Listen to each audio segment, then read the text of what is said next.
Hello दोस्तों, कैसे हैं आप सब। आशा करती हूँ आप सब स्वस्थ होंगे और मस्त होंगे। एक कहानी मैं आप लोगों को सुनाने जा रही हूँ। इसमें कोई गलती हो तो आप लोग क्षमा कीजिएगा और मेरी वीडियो को फुल वॉच कीजिएगा। एक सेठ था, उसके 7 बेटे थे, जिसमें छः बेटों की शादी हो चुकी थी। 7वें बेटे की जिस घर से उसने शादी की थी, उस घर के लोग तपस्वी थे और सत्संगी थे।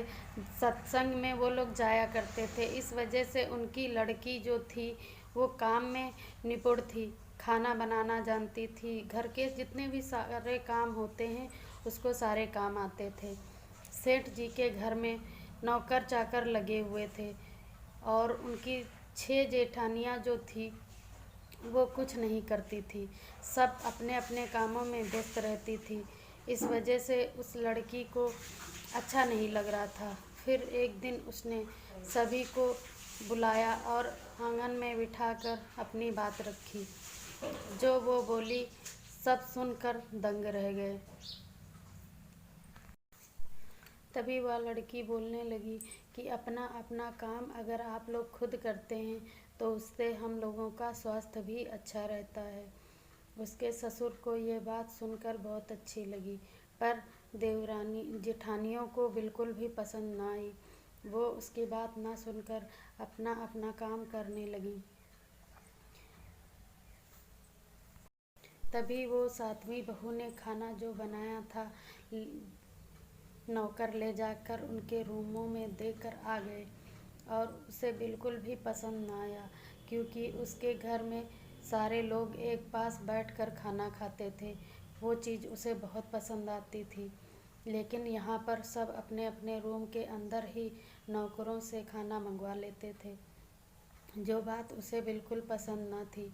क्योंकि लोग बैठेंगे नहीं तो आपस की बातें भी तो नहीं हो पाएंगी, और जो साथ में बैठ के खाना खाने में मज़ा रहता है वो अपने अपने रूम के अंदर खाने में नहीं रहता है।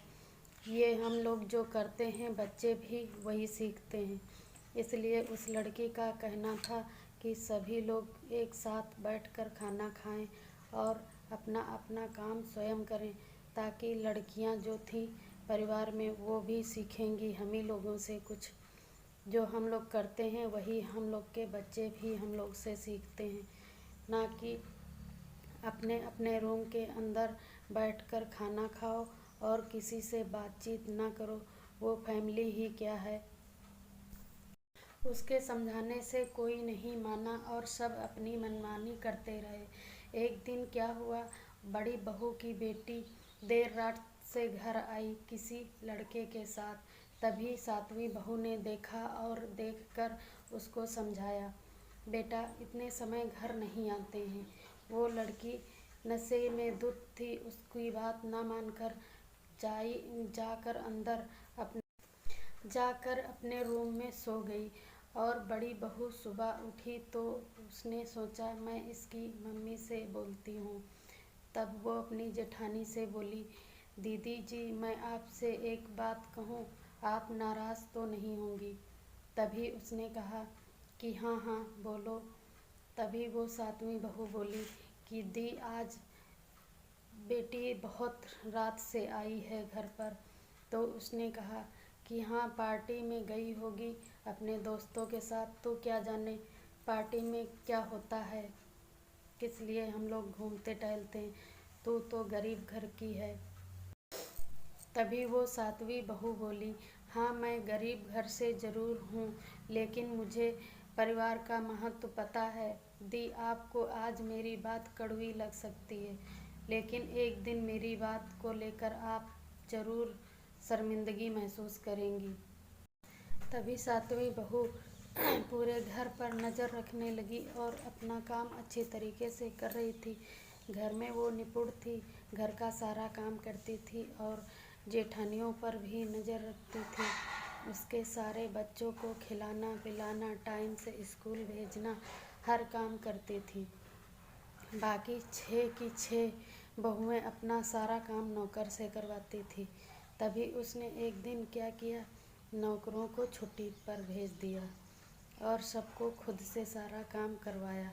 तभी उन लोगों को बहुत गुस्सा आई और इससे ना बोलकर इस पर नाराज़गी भी दिखा रही थी।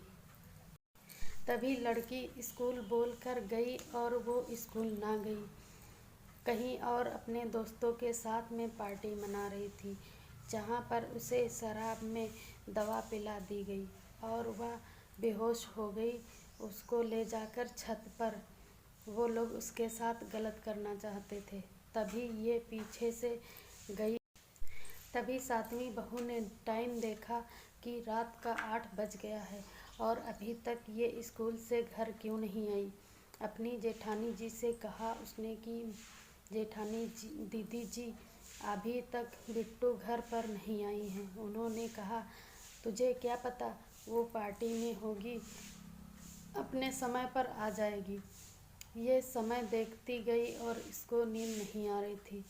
तभी इसने उसका कॉल लगाया और उसके फ़ोन को किसी दूसरे ने उठाया और ये पुलिस को नंबर दी और बोली इस नंबर पे हमारी बिट्टू से बात नहीं हो रही है, जबकि ऐसा कभी नहीं होता था। वो हमको बहुत मानती थी, इसलिए हमारा कॉल आते ही हमसे ज़रूर बात करती थी। तभी पुलिस वालों ने कहा लोकेशन ट्रेस करके मैं पहुंच रहा हूं, आपको भी कॉल करूंगा और आप भी आ जाना वहां पर।